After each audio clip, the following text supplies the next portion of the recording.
Tonight we're learning more about a major source of tension between Donald Trump and Senate Republicans. The former president and GOP frontrunner working to blow up a compromise on one of his signature issues, immigration. Our chief congressional correspondent Manu Raju has the latest from Capitol Hill. I'll seal the border and we'll shut down the invasion of our country. Number one. It has been a GOP rallying cry for the last 3 years. The border is in crisis and Washington has failed to act. But as senators are nearing a bipartisan deal with President Joe Biden, there's one major hurdle: former President Donald Trump. The border is a very important issue for Donald Trump. The fact that he would communicate to Republican senators and congresspeople that he doesn't want us to solve the border problem because he wants to blame Biden for it is really appalling.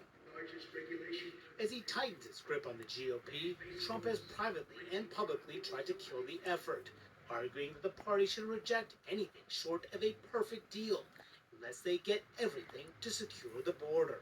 Yet senators in both parties believe Trump is simply trying to preserve an issue to wield against Biden, as polls in early primary states confirm that immigration is an animating issue for GOP voters.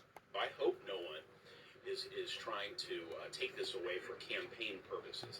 The stakes are enormous. Republicans are demanding tough border restrictions before greenlighting desperately sought aid for Ukraine and Israel. But now all of it at risk of collapsing. I would hope that one person isn't so powerful inside the Republican Party to hand Ukraine to Vladimir Putin. We're working hard. Behind closed doors today, Senate GOP leader Mitch McConnell reaffirming his support for the push by a trio of senators to find an immigration deal, a day after suggesting that Trump's position had created a quandary and threatened passage of the entire package.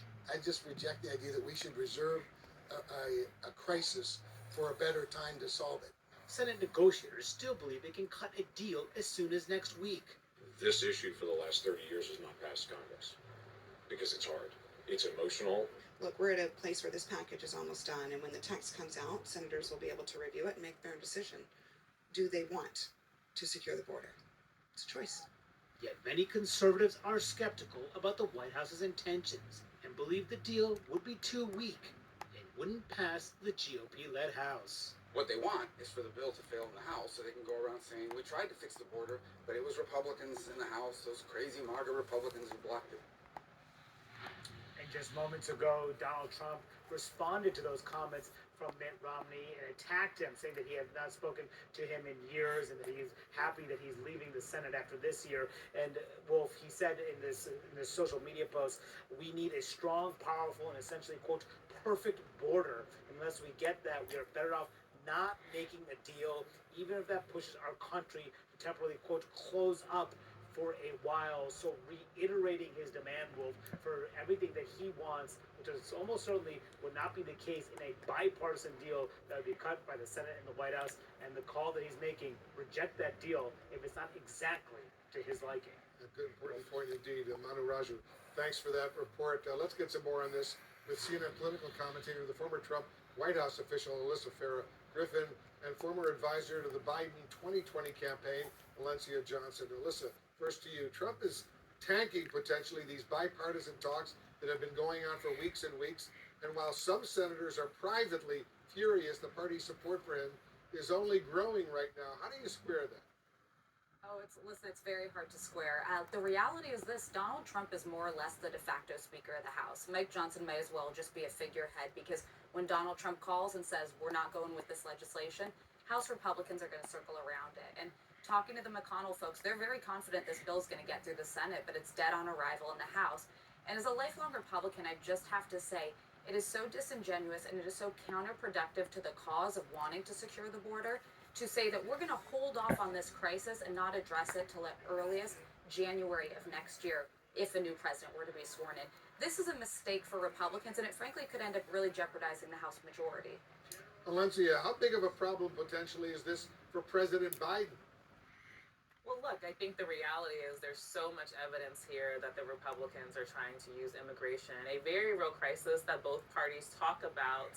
The Republicans want to use this as a political moment for them that the Biden campaign could actually use this as election campaign material in order to show that this is what Donald Trump would look like as a leader. He would put party politics over making sure that the border is safe, making sure that we have comprehensive immigration policies in the United States. And so it is going to be a challenge for the White House to push through, right, to make sure that there's a package that could hopefully get through the House. But I do believe that they are going to continue to press forward because this is an issue that both sides of the aisles care about. Even Democrats care about immigration. And so they're going to try to do whatever they can. And at the same time, making the case that it is not presidential for someone like Donald Trump, who's running to be president, to be using this as political football. Yeah, you're right. Alyssa, the Republican National Committee, as you know, and as we've reported, is circulating a draft resolution to already name Trump the presumptive president.